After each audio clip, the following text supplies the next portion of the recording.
tarde, gente. Meu nome é César, sou professor de Química aqui do Essência e hoje a gente vai ter a nossa quinta aula.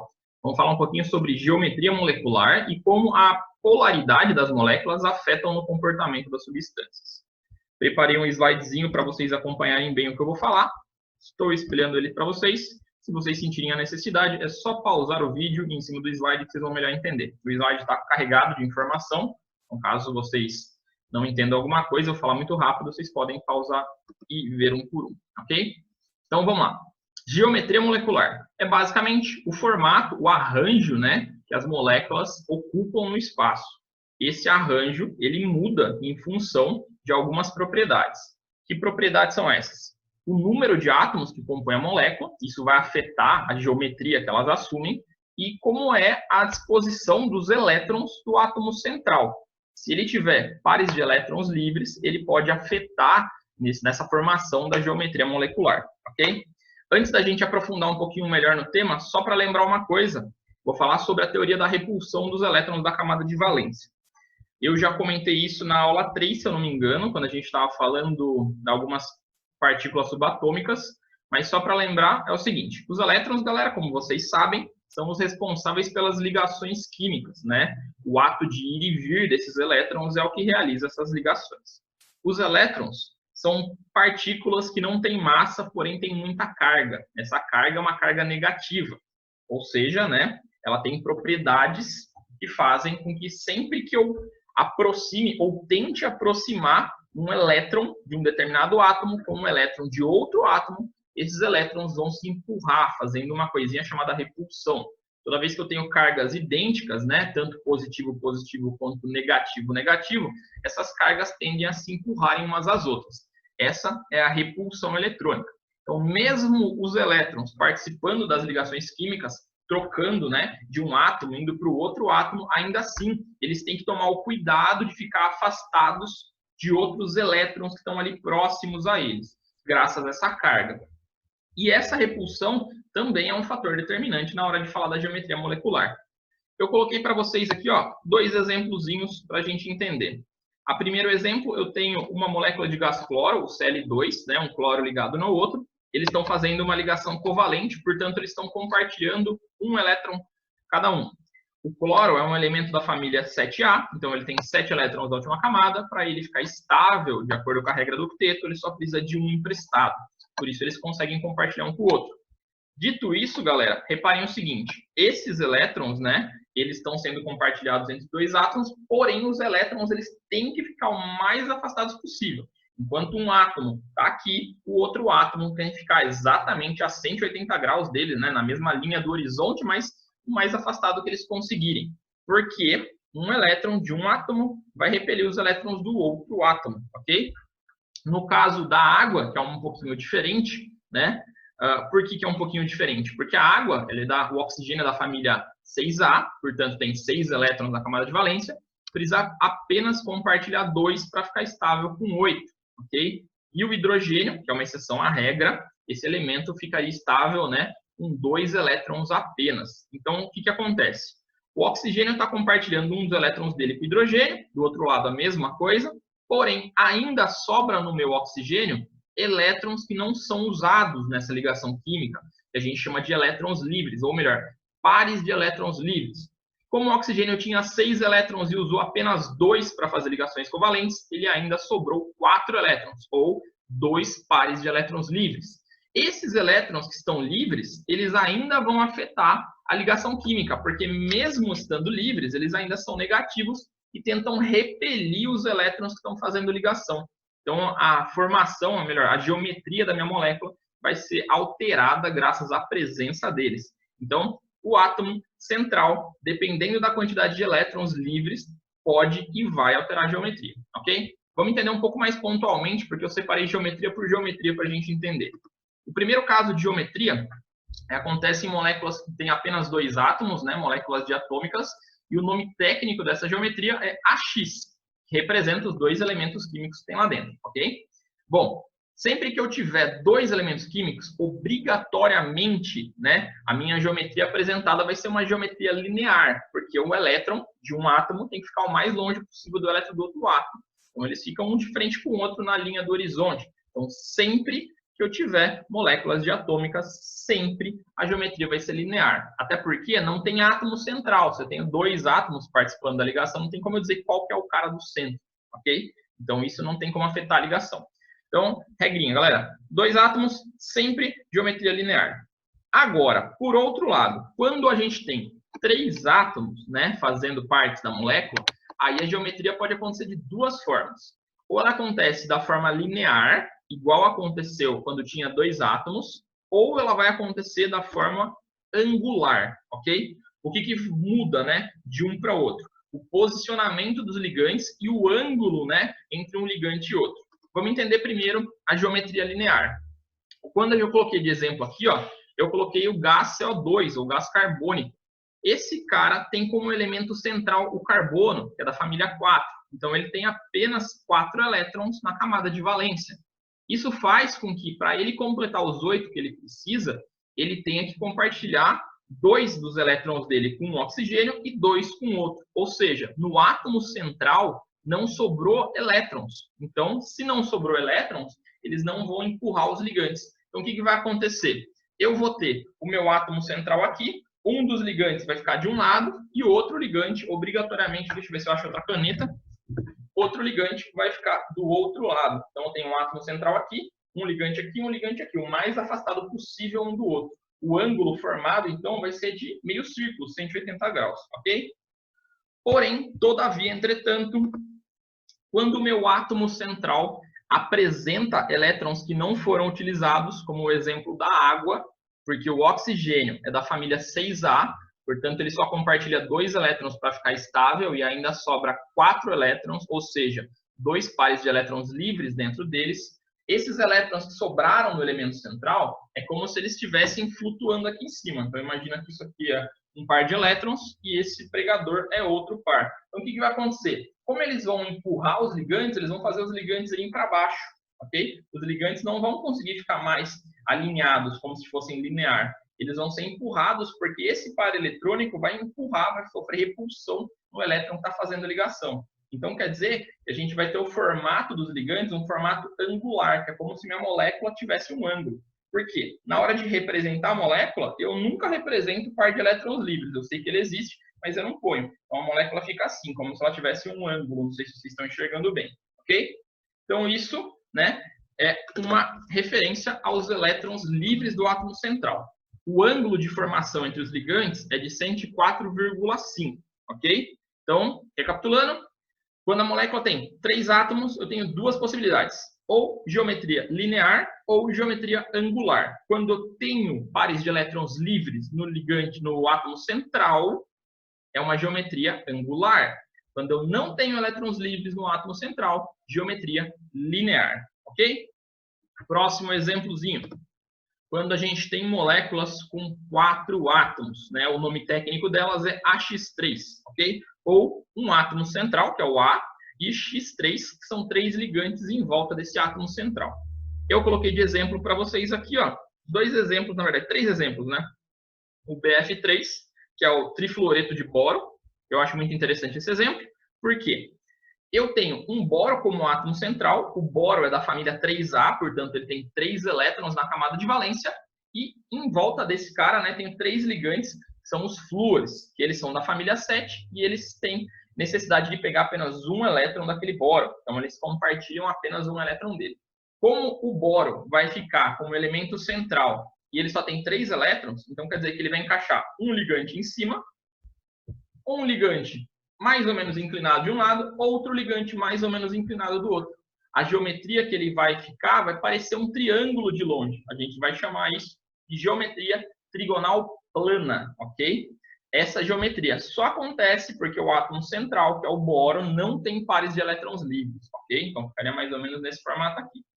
Agora, por outro lado, se eu tivesse, né, a presença de par de elétrons livres no átomo central, essa geometria iria mudar, iria se transformar na geometria trigonal, ou melhor, meu Deus, eu coloquei trigonal piramidal, até eu me confundi. Perdão, gente, eu tenho que arrumar esse slide. É piramidal, ok? Então, a gente vai ficar com uma geometria piramidal. O que acontece para a gente entender? Nesse exemplo, a mesma coisa acontece, tenho 4 átomos, só que o meu elemento central, que eu peguei de exemplo, vai ser o nitrogênio. Ele é da família 5. Portanto, para alcançar os 8 elétrons, ele precisa fazer apenas 3 ligações covalentes, o que faz com que sobre na camada de valência desse nitrogênio 2 elétronzinhos que formam um par de elétrons livre, ok? Então, eu tenho o átomo central, que é o nitrogênio, eu vou ter um ligante de um lado, outro ligante de outro lado, outro ligante atrás, formando um triângulo, se a gente olhasse de baixo. Porém, na parte de cima desse átomo, eu vou ter um par de elétrons livre, ok? Esse par de elétrons livre, ele vai acabar empurrando os ligantes um pouquinho para baixo, de forma, né, a lembrar um pouquinho uma pirâmide, ok? Por isso que essa geometria é chamada de geometria piramidal. Então, o par de elétrons livres que sobrou aqui acaba empurrando os ligantes para baixo, né, fazendo repulsão nesses ligantes. Então, só para lembrar, galera, quando eu não tenho átomos, né, ou melhor, não tenho pares de elétrons livres no átomo central, ele forma a trigonal planar, é um triângulo reto, ok? Quando eu tenho par de elétron livre no átomo central, ele empurra os ligantes para baixo e eu formo a forma, né, geométrica piramidal, que lembra uma pirâmide, tudo bem? Tudo depende dos elétrons que eu tenho no átomo central. O ângulo de ligação, que é uma coisa que eu não tinha comentado, quando eu tenho moléculas no formato piramidal, o ângulo é de 107 graus, e quando eu tenho molécula na forma trigonal planar, ou trigonal plana, né, eu tenho 120 graus o ângulo, ela é mais espaçada. Então, lembra, coloquei elétron ali, como ele vai ter uma repulsão, uma coisa a mais para repelir, o ângulo acaba diminuindo. Então, de 120 vai para 107. Se a gente for reparar, quando a gente tem moléculas com 3 átomos apenas, isso também funciona, porque ó, o ângulo formado numa geometria linear de uma molécula de 3 átomos é de 180 graus. Coloquei par de elétron livre no átomo central, esse ângulo diminui de 180 para 104. Então, sempre que eu vou colocando mais elétrons para mais coisas se repelirem, eu vou diminuindo o meu ângulo. Não é comum, né, questões de vestibular, colocarem perguntas falando sobre o ângulo dessas ligações, mas eu coloquei meio que como curiosidade, caso vocês apareçam alguma vez, vocês estão habituados a saber que esses valores estão relacionados à geometria, tudo bem? Bom, seguindo o barco, galera, próximo tipo de geometria que eu vou comentar para vocês é a geometria quando eu tenho 5 átomos, ok? Chamada de AX4. O A é o átomo central, de novo, e o X são os ligantes. Então, eu tenho 4 ligantes em torno do átomo central. Essa geometria em especial, galera, ela nunca varia, ok? Sempre que eu tiver 5 átomos, obrigatoriamente eu vou ter essa geometria apresentada, que é a geometria tetraédrica. Ela é muito comum porque ela está relacionada com carbono, então muitos compostos orgânicos apresentam essa geometria. O metano, que foi o exemplo que eu coloquei para vocês, apresenta. Justamente porque o metano é um átomo de carbono no centro, que pertence à família 4A, portanto, ele tem 4 elétrons na última camada, ok? E precisa fazer mais 4 ligações para completar a regra do octeto, com 8.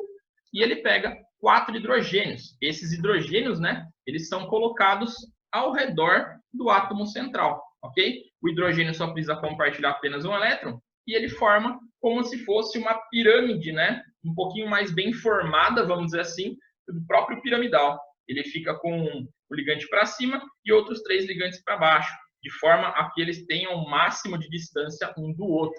O ângulo de ligação entre esses ligantes é de 109 graus, gente. Próxima geometria. Geometria com 6 átomos, que é chamada de AX5. Essa geometria também não existe variação, né?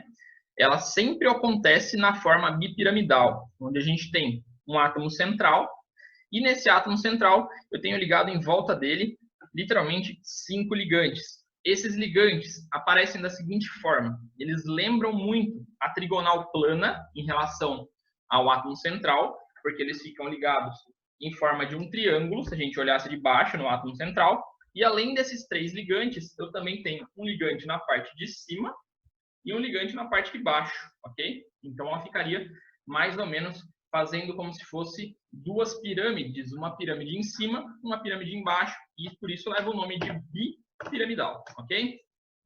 O ângulo de ligação dos ligantes dentro dessa geometria é o único diferente, por quê? Entre os átomos estão de certa forma, né? Ao lado do átomo central, esse ângulo é de 120 graus, igualzinho uma trigonal planar, enquanto os ligantes que estão na parte de cima ou na parte de baixo, eles estão em 90 graus em relação ao átomo central, tudo bem? Então ela muda um pouquinho de angulação, mas nada fora do comum. Esse caso já é uma molécula extremamente atípica, não é normal de acontecer, porque o fósforo ele está na família 5A, se eu não me engano, e ele está compartilhando 5 elétrons. Ou seja, ele está quase fazendo uma ligação dativa, ele está emprestando sem a necessidade de estar emprestando esses outros elétrons dos elementos cloro. Então, como é uma ligação atípica, não é normal de acontecer essa geometria.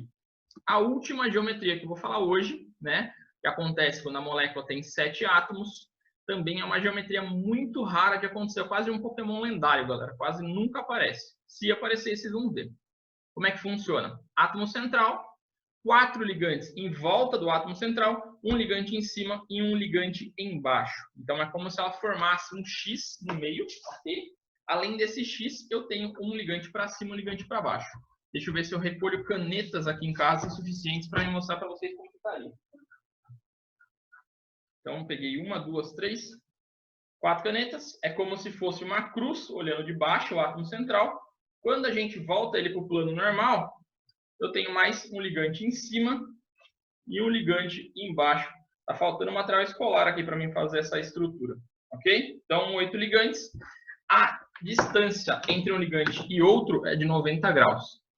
O enxofre, né, que é o átomo central nesse caso, ele é um átomo também da família 6A, está fazendo ligação com 6 outros ligantes, ultrapassando a regra do octeto. Então, ele não tem necessidade de fazer isso, é também quase uma ligação dativa, ele está emprestando sem a necessidade de pegar de volta. Então, por isso que eu falei para vocês que é raro de acontecer, certo? Se eu fosse resumir de uma maneira geral, ficaria assim. Quando eu tenho quantidade de átomos, 2 átomos, a forma geométrica obrigatoriamente linear, o ângulo 180 graus. Se tiver elétrons livres, é indiferente, porque a gente não tem átomo central, quando a gente tem apenas 2 átomos, né?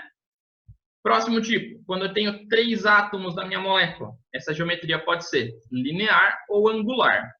A linear tem ângulo de 180, a angular de 104. O que muda de uma para outra? Se o átomo central tiver elétrons livres, ok? Ele será uma geometria angular. Se ele não tiver elétrons livres, se ele for sem elétrons livres, geometria linear. Com 4 átomos funciona da mesma forma. Se o átomo central tiver elétrons livres, ok? Ele vai ocupar a geometria piramidal. Se esse cara não tiver elétrons livres, ele será trigonal plana. O ângulo da trigonal plana 120, da piramidal 107. Depois, quando tiver 5 átomos, ele só pode ser tetraédrica, ok? 6 átomos só pode ser bipiramidal, 7 átomos só pode ser octaédrica. Lembrando que as duas últimas são pokémons lendários, são bem difíceis delas aparecerem, ok? Bom, outro resumão para vocês é assim, para vocês entenderem melhor como é que ficaria a disposição das próprias moléculas, essa imagem. Quando vocês queiram, vocês dão uma pausada aí para vocês verem melhor. Mas, tirando isso, vamos para a próxima parte da aula de hoje, que é justamente sobre a polaridade das moléculas, ok? Além da gente ver a geometria delas, a gente tem que ver também se existe alguma região nessa molécula onde se concentra mais carga negativa do que outra. Essa carga negativa justamente acontece pela presença de muitos elétrons em um determinado lugar. Como que a gente pode perceber isso? Ou melhor, como que a gente observa isso dentro de uma molécula? Olhando, né, a eletronegatividade dos componentes, dos elementos que compõem aquela molécula na tabela periódica. É uma das formas da gente determinar. Além dessa forma, existem também uma fórmula mais simples, uma maneira mais simples. Observar nas ligações químicas que aqueles elementos estão fazendo, se existe alguma ligação dupla ou tripla, e isso indicaria a presença de mais do que um par de elétrons, ok? Então vamos lá. Só para entender, a palavra polaridade se refere à molécula ter polos. Então, é uma região mais carregada de energia negativa ou uma região mais carregada de energia positiva. Automaticamente, quando ela tem uma região com mais energia negativa, outra se forma com mais energia positiva. Não seria nem por mais energia positiva, mas sim pela falta de energia negativa na outra ponta, ok? É muito comum que a gente veja isso nas ligações iônicas, então praticamente todas as ligações iônicas são ligações polares com polo, porque na ligação iônica eu sei que um dos componentes daquela ligação vai roubar elétron do outro. Se esse cara está roubando elétron, ele vai ficar com mais elétrons do que ele tinha, então ele vai ficar negativo. E o lado que foi roubado, por sua vez, vai ter menos carga negativa, vai se tornar positivo. Então todas as ligações iônicas, né, geram moléculas polares, ok? Agora, as ligações covalentes dependem muito do tipo de ligação. Ou melhor, do caso, depende muito da molécula que teve essa ligação. No caso de moléculas diatômicas, né, como o gás, o H2 ou o cloro, a gente não consegue perceber essa polaridade. Por quê? Se eu falei para vocês reparar na eletronegatividade do elemento, quando eu tenho dois elementos iguais, eles vão ter justamente a mesma força. Então, não tem como um elemento puxar mais elétrons para o outro. Então, quando eu tenho gás H2, por exemplo, os dois têm justamente a mesma força. Não tem como eu dizer que um tem mais força para puxar elétron, um está mais negativo do que o outro. Os dois são iguais. Se os dois estão iguais, essa molécula não tem polo, então ela é chamada de apolar. Bom, galera, retomando. Então, quando eu tiver uma molécula diatômica com dois elementos diferentes, né, fazendo uma ligação covalente entre eles, eu tenho que observar de novo qual dos dois elementos é mais eletronegativo. O elemento mais eletronegativo vai ter uma força maior para puxar os elétrons que estão sendo compartilhados. Então, aquele elemento eletronegativo será o polo negativo da minha molécula.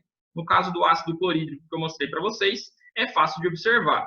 O hidrogênio, família 1A, 1 elétron. O cloro, família 7A, 7 elétrons na última camada. Quando faz a ligação compartilhada, a tendência desse par de elétrons é ser puxada para o cloro. Então, a nuvem eletrônica do cloro, os elétrons vão ficar muito mais localizados próximos ao cloro do que próximos ao hidrogênio. Portanto, a gente diz que o dipolo do cloro é o dipolo negativo da molécula, enquanto o hidrogênio, pela falta de elétrons, se torna o positivo, ok?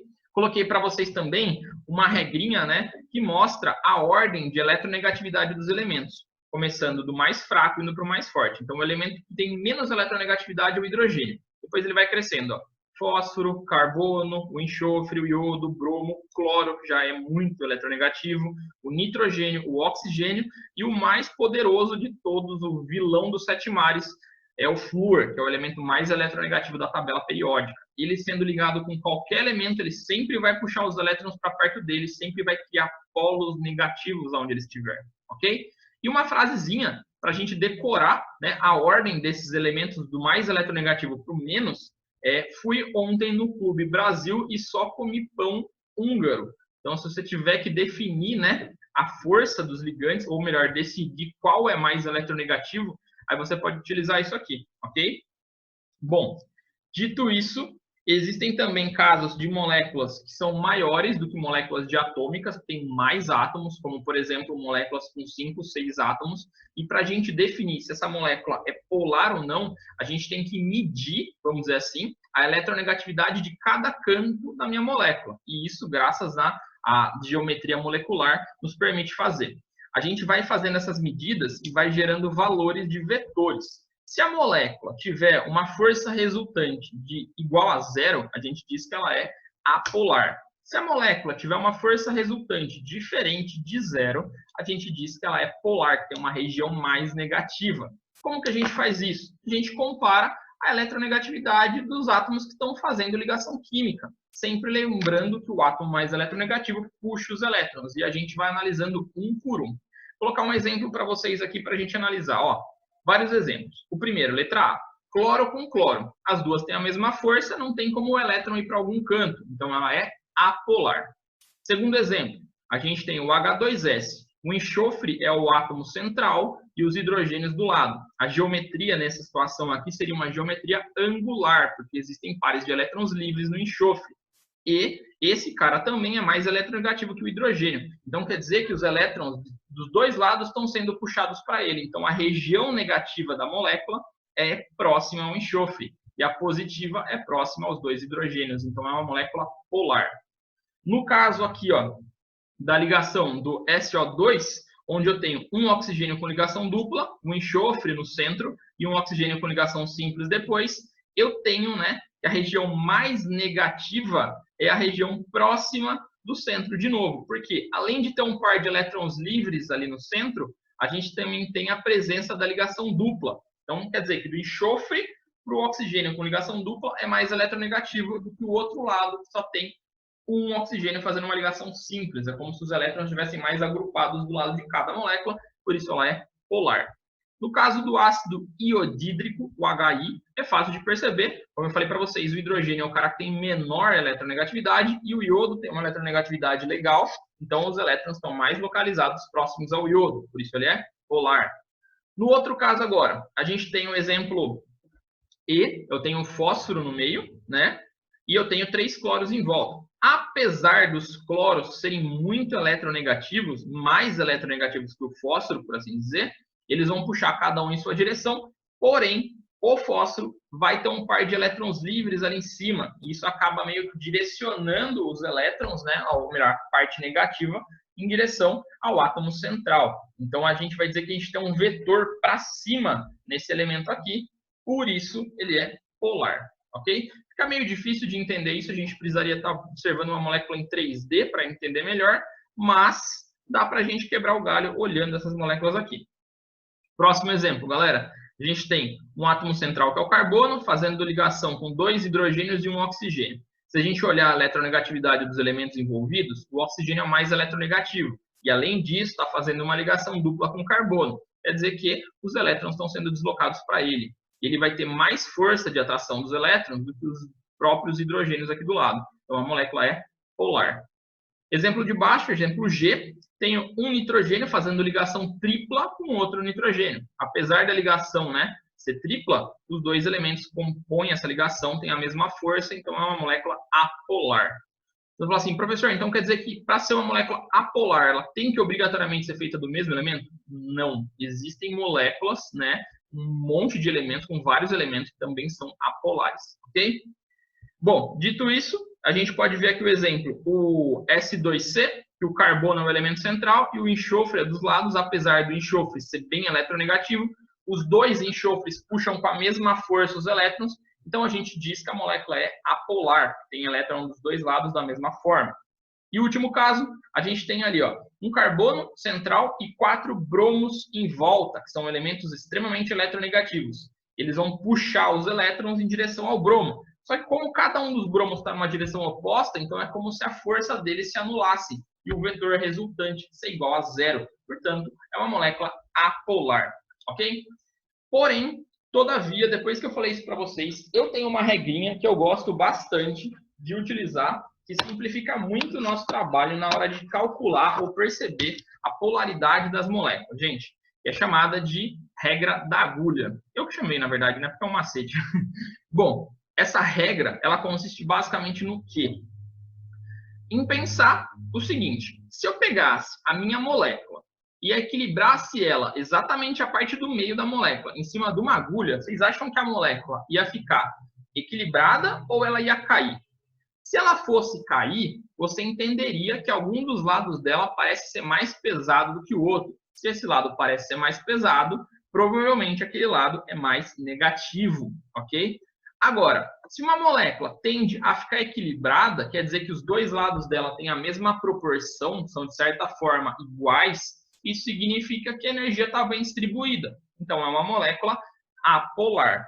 Eu acho esse macete muito útil para a gente testar a polaridade de moléculas orgânicas grandes. Então, é mais fácil você pensar nisso do que fazer o vetor de elemento por elemento dentro da molécula. Então, eu acho mais prático a gente testar dessa forma, ok? Então, fica para vocês aí.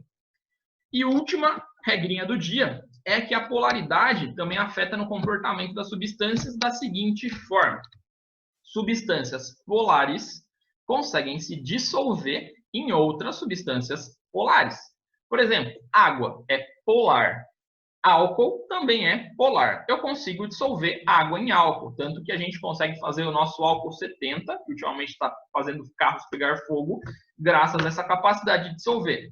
Agora, a molécula do óleo é uma molécula apolar, ela não tem cargas, não tem polos definidos. Então, por isso, eu não consigo misturar o óleo com a água, porque a água é polar e o óleo é apolar. Se eu tivesse outra substância que fosse apolar, como, por exemplo, a gasolina, eu conseguiria misturar o óleo e a gasolina, porque a polaridade delas, ou melhor, a apolaridade delas é igual. Então, semelhante dissolve semelhante. Tudo bem? Dica aí de quem quer tentar fazer pintura alguma vez na vida. Quando a gente vai pintar a casa, quando a gente usa tinta à base de óleo, aquela tinta não sai da nossa mão nem a pau quando a gente lava a mão na torneira. O que o pessoal indica para a gente lavar a mão mais fácil? Jogar óleo. Joga óleo por cima da tinta, solubiliza bem a tinta para ela ficar um pouco mais diluída, e aí você joga uma outra substância na sua mão para tirar o óleo, que geralmente é detergente. Essa substância, o detergente, ela tem um macete muito engraçado. É uma molécula comprida, uma ponta da molécula é polar e outra ponta é apolar. Então, ela tem um caráter duplo. Ela pode se ligar com os dois tipos de substâncias, substâncias polares e apolares. Essa substância que a gente tem no detergente é chamada de sulfactante, que faz isso. Mas isso é só uma curiosidade do final do vídeo. Bom, galera, espero que vocês tenham gostado da aula. Foi super detalhada, o máximo possível. Se vocês sentirem necessidade, pausem o vídeo no meio. Até a próxima semana e obrigado! E vamos lá!